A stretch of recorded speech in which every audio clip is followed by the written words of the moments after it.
Sup everyone, this is Draco Evolve back yet again with some latest Manchester United transfer news now, and we have a few bits and bobs to cover. And I think going forward, guys, I'll be probably doing this on a daily basis, only because there isn't much going on in terms of football. So it'll be nice to kind of delve into the speculation side and see what's happening, and obviously if there's any breaking news, then that will be also covered. But I'm thinking about doing that again, like how I used to last summer, I believe, where I used to do it every day, and there was a lot of traction, and it was nice to see a lot of interaction. Talking about interaction, as you guys know, I will read out a comment that has been commented in my last video in regards to the transfer, and the last video was on the Moussa Dembele that I've uploaded a few days ago, and I think, yeah, I'm gonna pick up a comment. Red Devil Studio, if I can see it somewhere. Red Devil Studio, thanks so much for the comment there, buddy. He says in terms of my my opinion on Moussa Dembele, he says he will certainly be good buy, but I would prefer Ighalo. Thank you so much for the comment, buddy.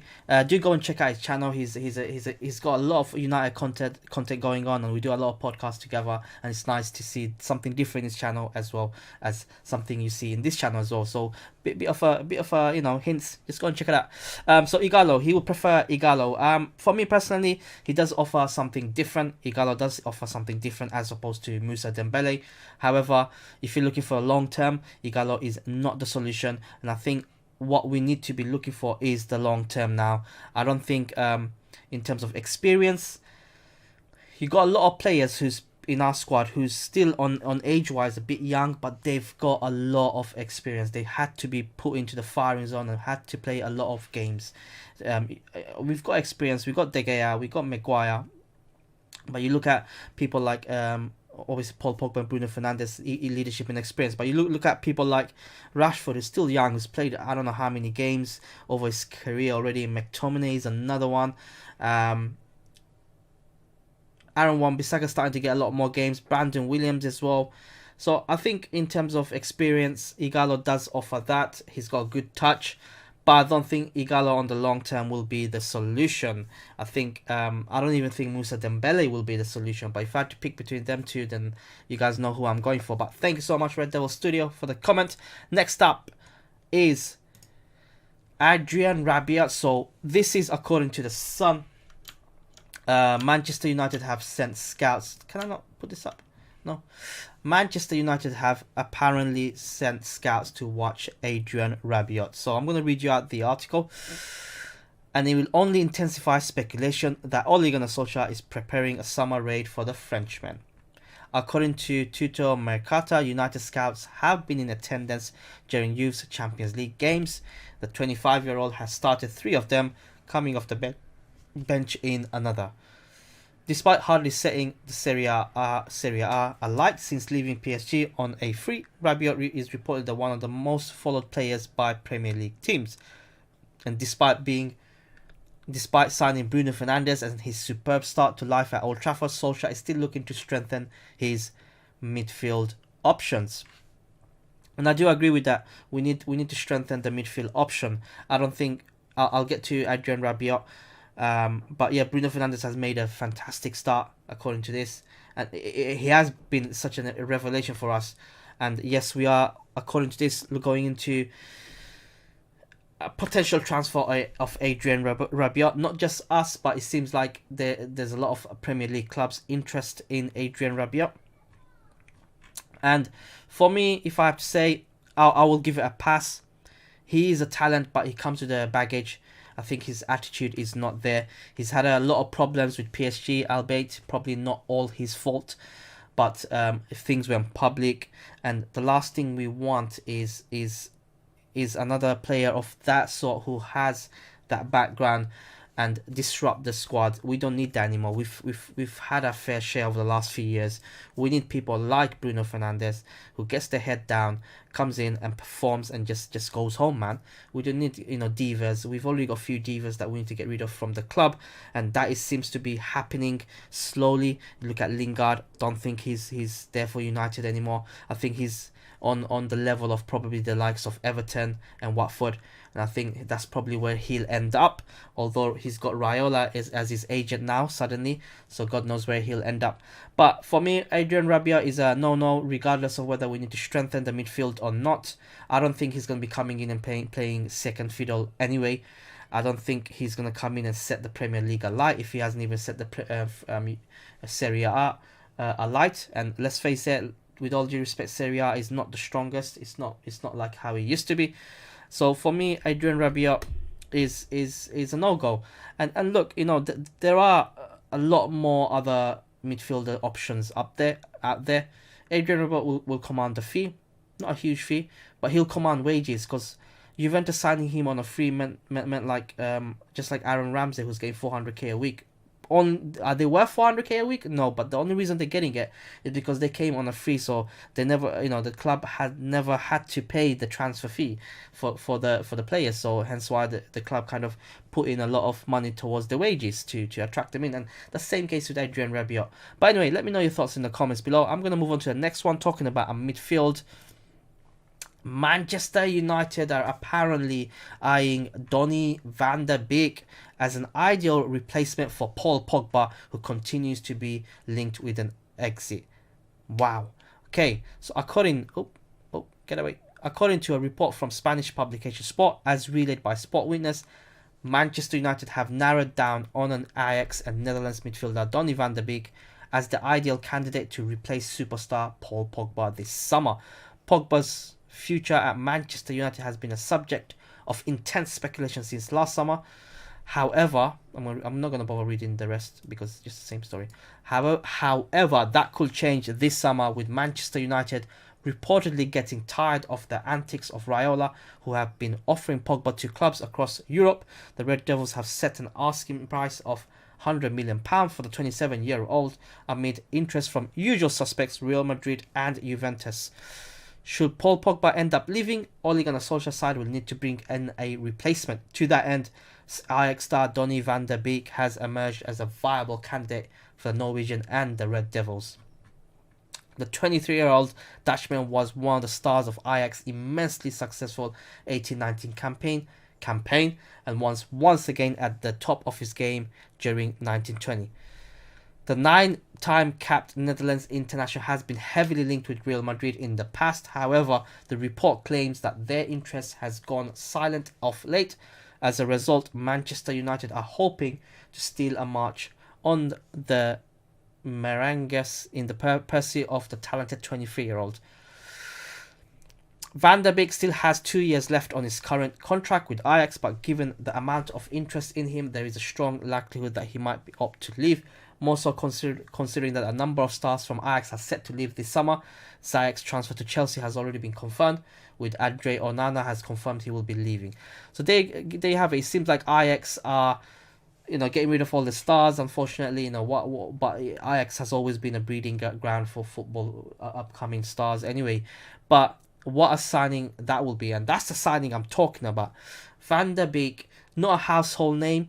Nobody's barely heard of him. I'm pretty sure a lot of people from outside of football who doesn't watch football never heard of him, but he is one of the best midfielders who again, like Bruno Fernandes, comes in, gets the job done and gets out, and he's had a successful career so far, and he's only 23-year-old, and whole of Europe is probably gonna, he can almost certainly pick and choose any club he wants to go and play for. That's the level this kid is already at, and he's energetic, he's box-to-box midfielder. I think he'll be a fantastic signing for the Premier League. I think he's suited for the Premier League. He's got a lot of stamina as well. I think he's going to be a fantastic signing for Manchester United.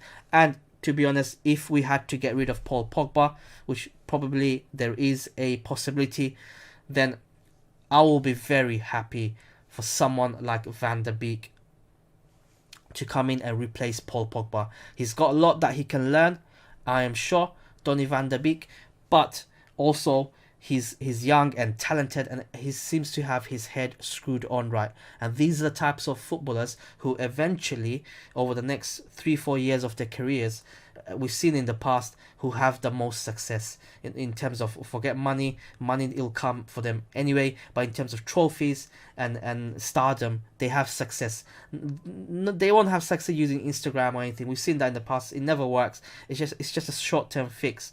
But in terms of footballing, these are the type of players that kind of at this age, when they start performing, you look at Erling Haaland, who's lighting up the whole of Europe, and he's only 19, 18. You look at Mason Greenwood, who's lighting up the Premier League, he's only 17, 18.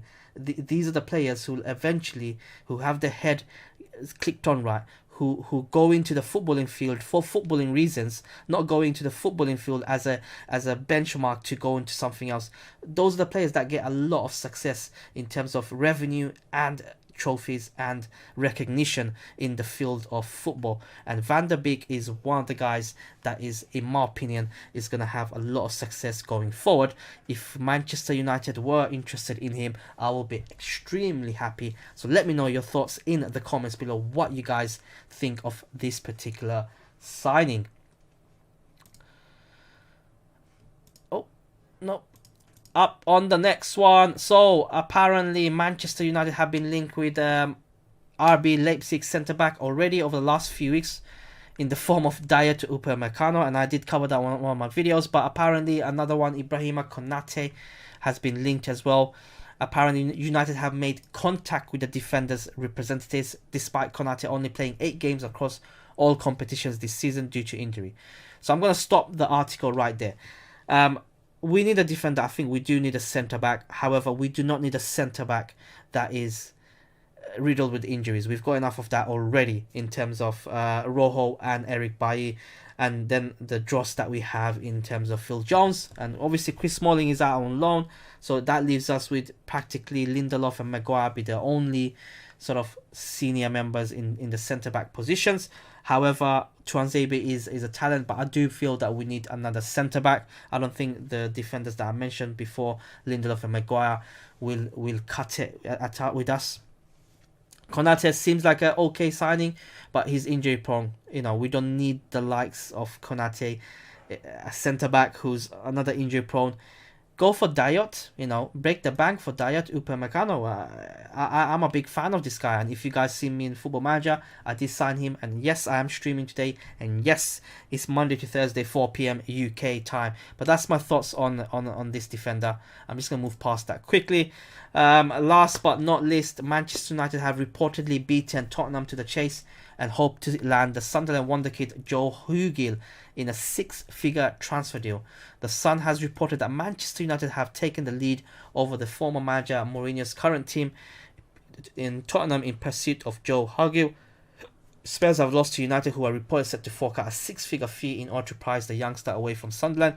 The report states that Tottenham were leading the race for Hugill, but with the club's hit with losses due to the virus outbreak and subsequent suspension of football, Spurs are now reported looking mostly at loan dealings and core signings. Manchester United have used this opportunity to swoop in and take the lead for Black Cats hitman. Oh my god, what happened here? There are reports stating the compensation deal has been agreed between the two clubs and that Hugh Gill is set to don the Manchester United colours when the new season commences.